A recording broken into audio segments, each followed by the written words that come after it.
Assalamualaikum warahmatullahi wabarakatuh. Perkenalkan, saya Budi Rianto, saya guru PKJ SMK 6 Kota Bengkulu. Saya akan menjelaskan materi tentang DHCP server. Oke, pada pertemuan ini, saya akan menjelaskan materi DHCP server yang akan diinstalasi pada Linux, Debian, atau Ubuntu. Pada dasarnya, DHCP server itu bisa juga diinstal pada server Windows. Tapi pada hari ini saya akan menjelaskan DHCP server untuk diinstal pada Linux server. Sebelum kita melakukan instalasi, kita lihat dulu apa itu DHCP server. Nah, DHCP server adalah sebuah komputer yang menjalani fungsi DHCP.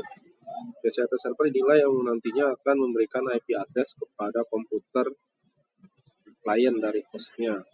Jadi ketika sebuah server diinstal DHCP server, maka fungsi server itu akan memberikan IP secara otomatis kepada klien-klien yang terhubung dalam jaringan.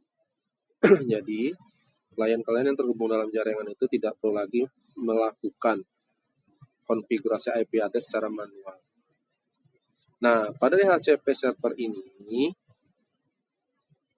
yang kita butuhkan hanya satu, yaitu software yang namanya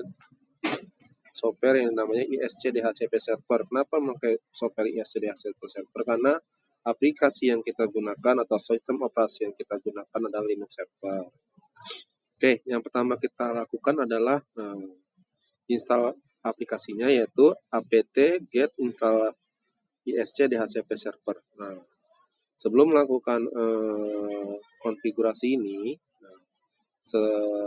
yang telah dilakukan dalam pertemuan sebelumnya, kita harus terkoneksi dengan internet dulu. Terus yang kedua, kita harus melakukan konfigurasinya dulu. Konfigurasi untuk apa? Konfigurasi untuk repositorinya agar kita dapat melakukan instalasi secara online. Kalau tidak kita lakukan konfigurasi tersebut, maka kita tidak bisa melakukan instalasi DHCP server ini.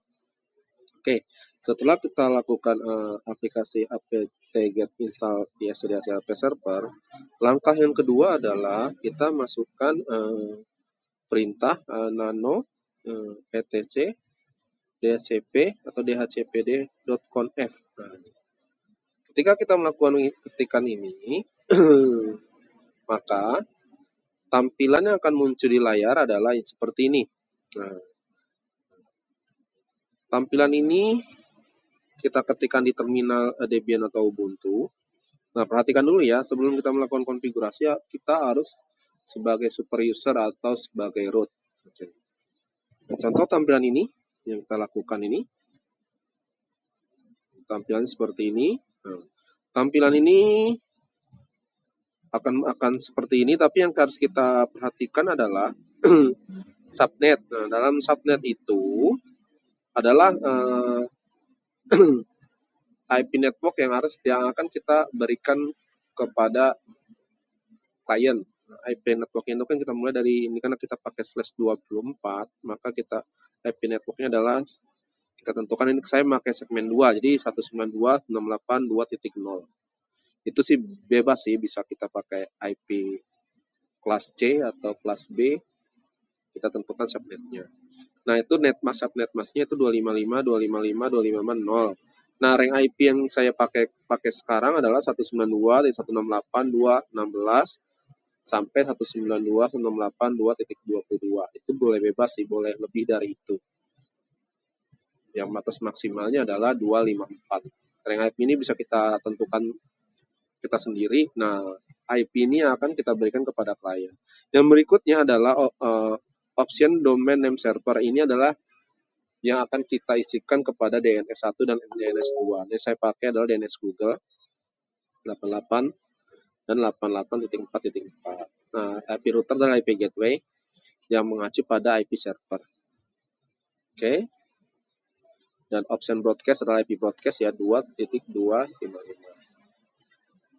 Oke, setelah kita melakukan konfigurasi tadi tersebut, nah kita lakukan restart pada aplikasi tersebut, yaitu etc initd isc dhcp restart. Maka konfigurasi tadi kita restart. Kalau tidak kita reset, maka server akan membaca konfigurasi yang lama. Nah, kemudian kita menentukan interface mana yang akan kita jadikan jaringan yang terhubung ke klien, sehingga interface itu bisa memberikan IP secara otomatis. Nah, kebetulan saya pakai interface yang kedua, maka terbacanya ETH1. Nah, inilah kita konfigurasi dengan nano spasi /etc spasi /default spasi ist dhcp server. Maka inilah yang kita tentukan di interface-nya, yaitu ETH1. Kemudian kita lakukan reboot pada server. Oke. Setelah itu server akan menyala kembali. Setelah itu barulah kita bisa klien akan mendapatkan IP otomatis dari server. Itu saja yang akan saya sampaikan pada materi ISC DHCP server. Terima kasih.